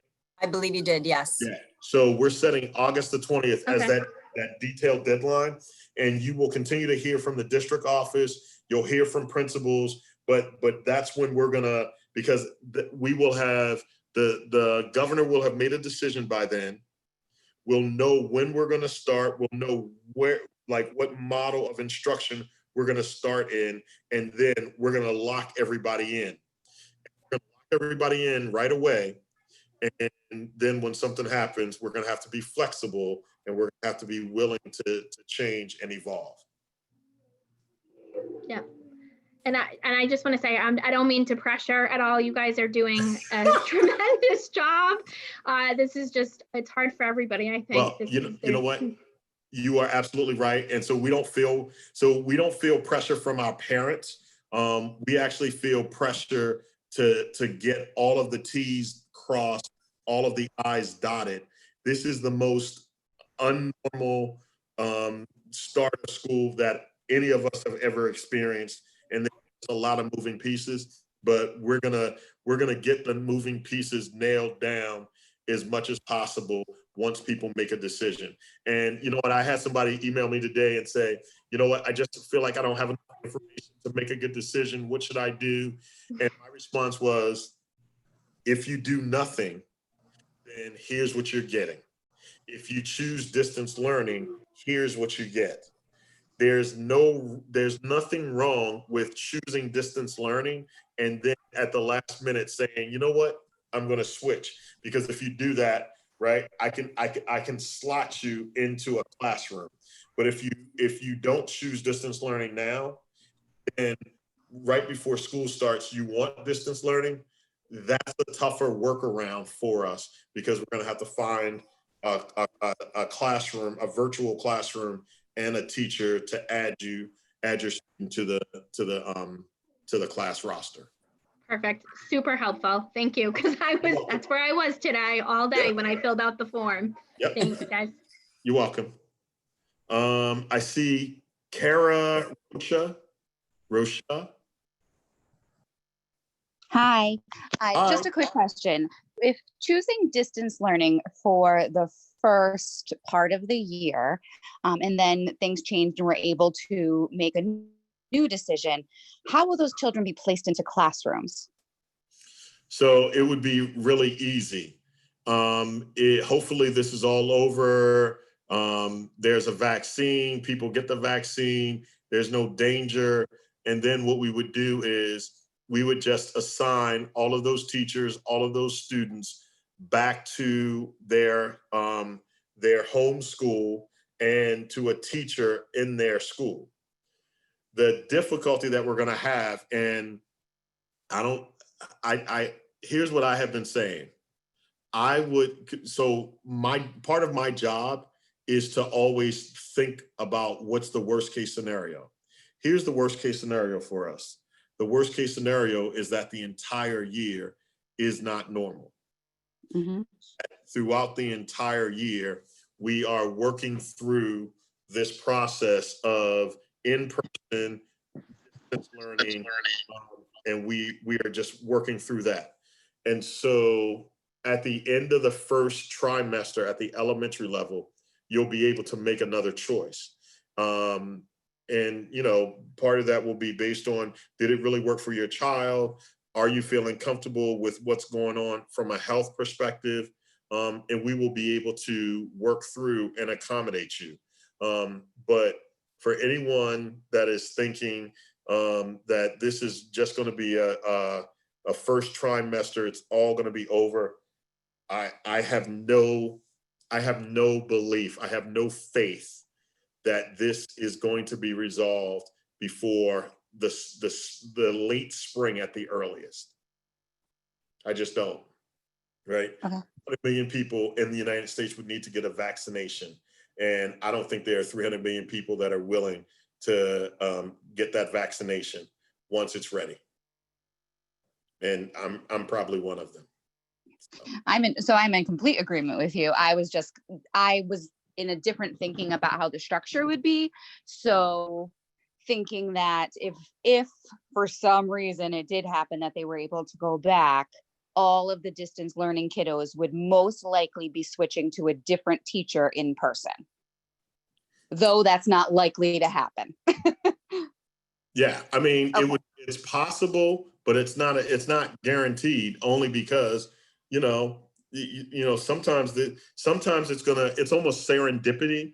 It's just gonna happen that they're in a grade, and the grade they're in, the teacher that is teaching teaching distance learning was a teacher that we pulled from that particular school who couldn't return because they had a medical reason that precluded them from coming back, or we had asked for volunteers and they volunteered.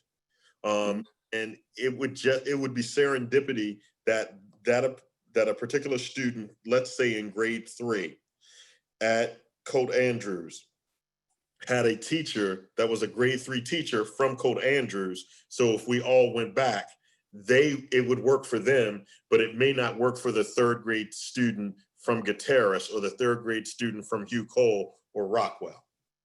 So can we ask that that's considered when making those placements of the kids doing distance learning, that if the teacher is a 3rd grade teacher from Colt Andrews, all of the 3rd grade children from Colt Andrews are considered for that teacher first? Yeah, that would, can I just tell you, you wouldn't even have to ask that. Okay, thank you. That would be like the light bulb, like, yep, we can fix that. It's something that moves after that would be more difficult for us. Perfect, thank you. You're welcome. Elizabeth.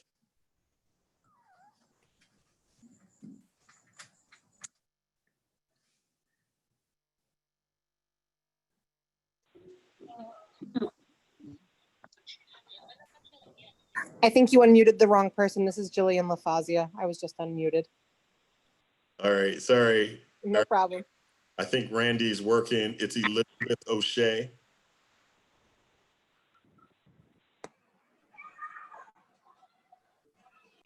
And while Randy's doing that, you know what? Let me just take a moment and thank Randy, one of our IT people, for being here and handling all the tech today.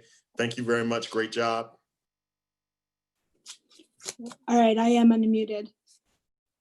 Can you hear me? Yep. Yeah, all right. Okay, thank you. Sorry, it's because I raised my hand. The other side is jammed and won't let me raise my hand. Yeah, thank you so much for this meeting, Dr. Brice. I think it's so incredibly helpful because there's a lot of anxiety on all sides. And just hearing straight from you is unbelievably reassuring. I had a comment about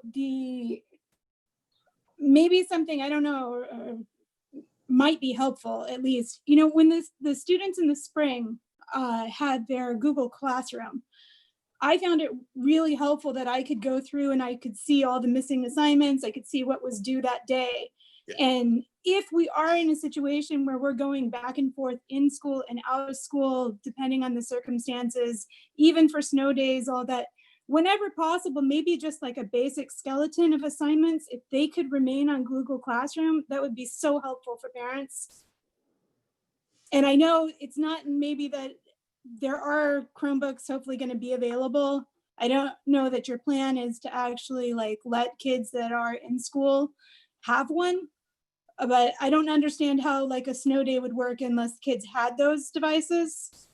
And then maybe if they could have them, if we could utilize them, even if kids could have their assignments and their Chromebooks in the classroom, that would also be helpful, and it would help continuity at home and back, and especially in such a chaotic year. So Elizabeth, you're absolutely right. So here's what we're going to do.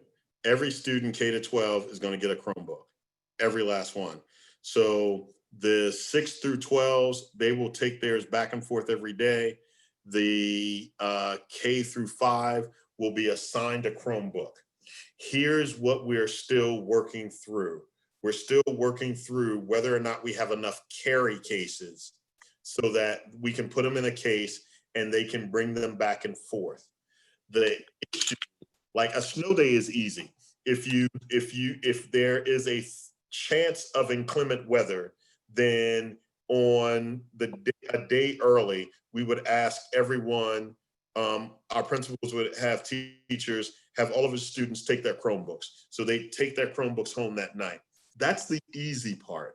The part that we haven't figured out, because we don't know if we are going to have enough cases, is whether or not we want K-5 students bringing their Chromebooks back and forth every single day. So that's one issue. I would like them to do that, but I also know that adds a burden for families and you know, everything that they've got to get ready the next morning, especially if they're not using it every evening. Yeah. Your question about, or your statement about whether or not they should use the Chromebooks in class, absolutely. And there should be an increased usage of that Chromebook so that students are familiar with it. They are comfortable with Google Meets. They are comfortable with all the software applications, but not used so much that it becomes in lieu of. We don't want the Chromebook to be in lieu of the classroom teacher. We want the Chromebook to be in support of what the classroom teacher is doing. And then finally, I think your last point about you know, the Chromebooks and just usage, I just think Chromebooks, I think there are times when students should use the Chromebooks in the classroom, but again, I just don't want it to be so much that it's not as like the teacher, because it's really, folks, I love technology, right? I love technology, but give me a great teacher and technology, and that's when we're going to see kids really be successful. So it's got. I'm in 100% agreement with that. I was actually very against the younger kids getting Chromebooks until this happened. Right. And now just thinking it's the lesser of two evils. Well, exactly, right? And so we'll figure it out. We will figure out. I always talk about what's the right dosage, what's the right amount. We will figure out the right amount of screen time. We think we have it. We'll figure out when they should use it in class, how often they should bring it home. We will figure it out. Yeah, maybe just as a way, if they, you know, because if assignments are contained on it more so, then at least there's something, you know, like if there's going to be workbooks for kids at home and kids in school and other assignments, that's fine. But if there's always something on the Chromebook that they can do in school and at home. And then my other question with that was that I know that Elizabeth, let me answer that real quick because I forgot it from the previous question. So elementary parents, last year's, my understanding, was sort of the first year where elementary parents really got immersed in the parent portal. Is that correct? I believe so. I think I only became really involved in it with the distance learning. Right. And so, because I think that's when we kind of turned it on. But the idea that teachers would post assignments so that parents could look and see the assignments is one that we want to strengthen. It is going to require us to have some conversations with our teachers union because right now, you know, there's some language about how long they can, you know, whether or not they have to put the assignment up and then how long before they have to grade it. And so that's something that we'll talk to them about. But one of the lessons that we learned last spring that we were able to fix on the fly for PE and health and music, we got to a point where people were like, okay, what are we doing with this? And so they started posting the assignments at the start of the week. And we thought there were, you know, we'd get one or two comments. We got a number of comments because parents actually loved it for the reason you just said, which is now I know the assignment. My child can work on the assignment at their own pace. Is it important that teachers log in and that they have dedicated live time? That's something else that we had to work on because there were some teachers that were much more comfortable just, you know, posting the assignments or posting the video and not as comfortable with the live activity. Once we got feedback that we had an issue there and we corrected it, we think it improved how students received it and the information that parents have. So I do think that that is something that we have in our plan to address. And of course, not all of them, but I mean, think maybe, you know, teachers can actually share their assignments. So all teachers, and I mean, I don't advocate that. I was a teacher, so I really don't advocate on everybody being on the same page on the same day and all that. But for certain core assignments, it might be helpful that all third graders had that assignment and something as just a skeleton to go back to. Absolutely. No, absolutely. Even across the schools, like it just might, especially this year, it just might be Yeah, helpful. we haven't gotten, okay, so I do know that our teachers collaborate. We hope that with professional development days built into the calendar by the state, that we'll be able to do more type of, you know, more common planning time or content specific professional development where they can work on those things. So we will take that under advisement, but I think those are great suggestions. And then my other question was, you know, so we used our own device, and my understanding is like in grades 6 through 12, you cannot use your own device. You have to use the district's Chromebook. Is that true? So it's not that, so you can use your own device at any grade. Here's the problem. The problem is that your device may not have the same specs and certainly will not be able to receive the updates like our devices. We can push an update to all of our devices. Where's Randy? We can, right? Randy, we can push a, correct me if I'm wrong. We can push an update to all of our devices, whether or not the devices are in a Chromebook card or not. Am I right on that, Randy? That is correct. We can update wherever they are. All right. Now, So my kids would be able to log on, even if everybody is assigned their own Chromebook. My kids would still be able to log on from my iPad, say. So they could, but here's the problem. Functionality from a performance perspective, you may not get the truest level of performance because your device may not have all the settings that are the same. It may not have all of the right firewalls. Some software works better on Chromebooks than it does on Apple products or on regular laptops. And so those are all the considerations. We never told parents that they couldn't use their own device, but what we have started to let parents know, using your own device does mean that you may have some decline in performance. Okay, I thought it was done to prevent kids from going places that the district wanted to control and keep them out of. So I mean, I think that is an added bonus. I mean, certainly we have a responsibility to keep students from, you know, X-rated sites and sites that are preaching hate and other things like that. But I think the biggest danger is that the device, as long as it's being operated outside of the building, that the device is not going to have all of the functionality that our Chromebook will have. And not that our Chromebooks are like the best machines, because I like laptops better than Chromebooks, but Chromebooks give us the right level of functionality at the best value in terms of price. All right, great. And obviously leave that to you. You guys have the tech experience. I have no idea really. I just think that it's an opportunity for more flexibility that we need. Absolutely. But again, we ordered 2,800 of them, right? So we've got 3,000 right now or 3,200 right now. We ordered another 2,800. Some of them are at their end of useful life. So, and the way we have our refresh cycle, we actually get an extra year out of them. So the ones that we're going to take offline, we've gotten the extra last year, the extra year. And so now they need to be retired. All right. Oh, and just a quick comment about outdoors. When people said about allergies, I know you said that kids may be able to take their mask off, but a mask would help students prevent their allergies from flaring. And absolutely. But again, don't forget, we want them to be outside so that they can get some fresh air. And no, I know, but if a kid had a particular issue. Yeah.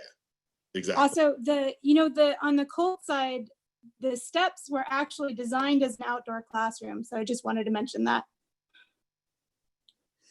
Too close, okay. So we're in front of the playground. If you walk out of the building to the side. Oh, over by There's- is that where Julie, is your office over there? Other side.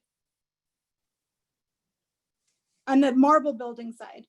Okay. Other side, yep. Yeah, so is that where we have the statues, the artwork right now out in front? Correct.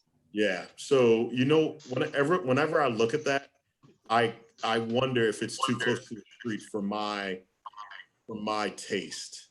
All right, we'll look at it again, but Yeah. we'll see. I thought I saw Anne Marie's hand up. Cancel. Unmute. Anne Marie, unmute.